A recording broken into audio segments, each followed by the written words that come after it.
আসসালামু আলাইকুম বন্ধুরা, আমি জাবের কুয়েত প্রবাসী। আজ আমি কুয়েতের ভিসা সম্বন্ধে আলোচনা করব।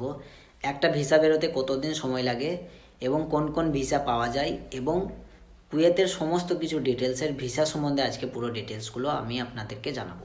তো সর্বপ্রথম বলে দিই, কুয়েত এমন একটা দেশ যেই দেশে আসার জন্য প্রত্যেকটা মানুষের কিন্তু আগ্রহ আছে।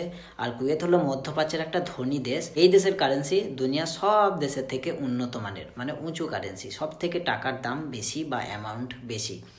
যেমন এখানের একদিনার সমান ইন্ডিয়ার টাকায় 285 টাকা এবং বাংলাদেশের টাকায় 400 টাকা, 410 বা 400 টাকা, মানে এরা উঠাভাড়া করে শেয়ার মার্কেটের উপর।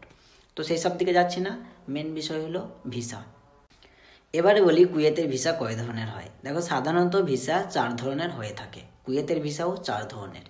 প্রথম ভিসা হলো ট্যুরিস্ট ভিসা, দ্বিতীয় নম্বর হলো ওয়ার্কার ভিসা মানে কাজের ভিসা, তৃতীয় নম্বর হলো স্টুডেন্ট ভিসা, চতুর্থ নম্বর হলো ফ্যামিলি ভিসা। এই 4 ধরনের ভিসা হয়ে থাকে বা হয়। এবারে কোনটার কি কাজ ডিটেলস একটু বলে দিই। প্রথমে বলে দিই ট্যুরিস্ট ভিসার কাজ। ট্যুরিস্ট মানে ট্যুরিস্ট কথার অর্থ হলো ঘোরাফেরা, ঠিক আছে। তো এই ভিসার মেন কাজ হলো ঘুরতে আসা বা কুয়েত শহরটাকে ঘুরে দেখা, এটাই হলো ট্যুরিস্ট ভিসা। মেয়াদ থাকে বাট সময় থাকে 3 মাস বা 90 দিন সময় থাকে। ভিসা লাগার পর থেকে নিয়ে 90 দিন সময় পর্যন্ত কুয়েতে ঘোরা যাবে। এই সময়ের মধ্যে আপনি ঘোরার পরে আপনাকে আবার রিটার্ন দেশে যেতে হবে। এটা হলো ট্যুরিস্ট ভিসা। দ্বিতীয় নম্বর হলো কাজের ভিসা। কাজের ভিসার এগ্রিমেন্ট হয় 2 বছর মিনিমাম, এর নিচে হয় না কাজের ভিসার জন্য। এই ভিসাগুলো কিভাবে অ্যাপ্লাই করবেন, কিভাবে হয়, সমস্ত কিছু ডিটেলসে জানাবো।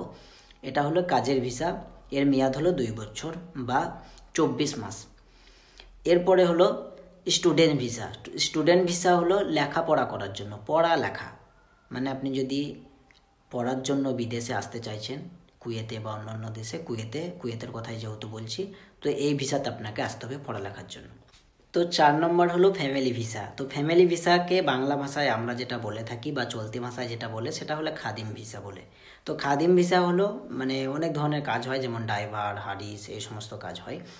তো খাদিম ভিসাগুলোতে আপনি নিজেও ভিসা বের করতে পারবেন। আপনি ধরেন কুয়েতে অনেক দিন থেকে কাজ করছেন, আপনার স্যালারি খুব ভালো, আপনি চাইলেন আপনার ফ্যামিলিকে আনতে বা ফ্যামিলির কাউকে আনতে চাইছেন, তো আপনি আপনার নিজের স্যালারি স্লিপ দেখিয়ে আপনি আপনার কপিলকে বলে আপনি ফ্যামিলি আনতে পারবেন। এটা হলো ফ্যামিলি ভিসা।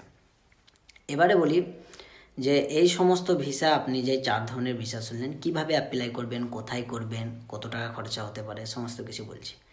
তো দেখুন, এই ভিসাগুলো কিন্তু সাধারণত এমবিসি থেকে হয় বা আপনার অফিস থেকে হয়। তো অফিসে অ্যাপ্লাই করতে হয়। অ্যাপ্লাই ডকুমেন্টস কী কী লাগে, সর্বপ্রথম আপনার পাসপোর্ট, তারপরে আপনার নমিকরণ, আপনার সমস্ত ডকুমেন্টস যেমন পাসপোর্ট, নমিকরণ, আরও আপনার এই কুয়েতে আসার জন্য পিসিসি, এগুলোও লাগবে। পিসিসিটা পরে লাগে, তবে আপনার সর্বপ্রথম লাগবে পাসপোর্ট, সিগনেচার, নমিকরণ এবং 1 কপি ছবি এবং আপনার সিগনেচার, ঠিক আছে। এই কয়টা জিনিস লাগে।